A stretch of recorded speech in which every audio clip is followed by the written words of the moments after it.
the United Nations. Of course, the question tonight, what effect could it have on our relations with Iran? A few hours ago, Secretary of State John Kerry met with his Iranian counterpart, marking the highest profile handshake between the two countries in more than 3 decades. Now remember, the West has long suspected Iran is enriching uranium for nuclear weapons. Then just yesterday, Iran's new president said the Islamic nation is open to talks over its secretive nuclear program. But after the meeting, Secretary Kerry said this is only step one. Needless to say, one meeting and a change in tone, which was welcome, doesn't answer those questions yet, and there's a lot of work to be done. Iran's foreign minister called the talks very constructive. Eric Shawn is live for us tonight at the UN here in New York City. Eric?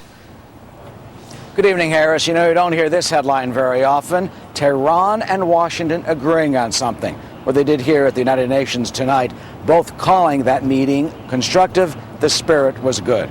Secretary of State John Kerry and the Iranian Foreign Minister Zarief sitting down together along with other world powers, hammering out the questions over Iran's nuclear program.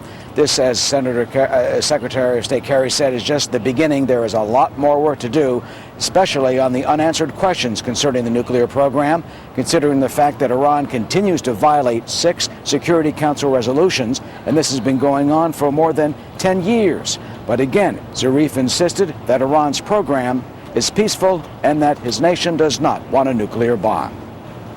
We hope to be able to make progress towards resolving this issue in a timely fashion, based on respecting the rights of the Iranian people to nuclear technology for peaceful purposes.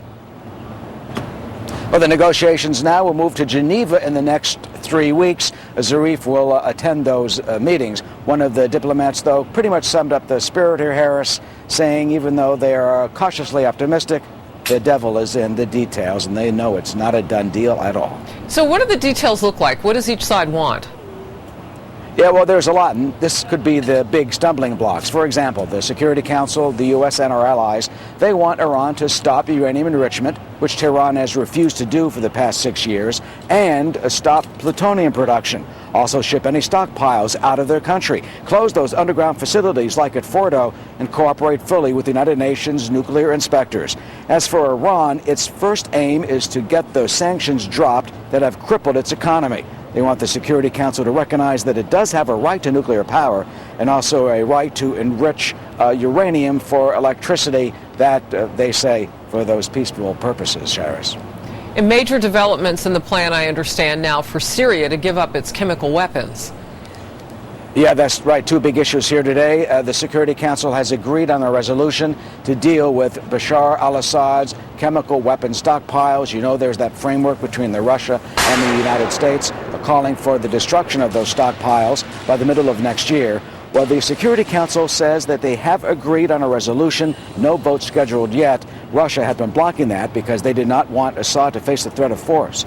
The State Department says, quote, "This is a breakthrough arrived at through hard-fought diplomacy. After close consultation with the P3, the Russians have agreed to support a strong, binding, and enforceable resolution that unites the pressure and focus of the international community on the Syrian regime to ensure the elimination of Syria's chemical weapons." But sadly, this does not stop the war that has cost so much, 100,000 people so far and counting. Harris? Very sad. And of course, to connect the dots, Iran accused of sending fighters into Syria to fight off the rebels in that country, too. So there is some connection there. Eric Shawn, thank you very much. A court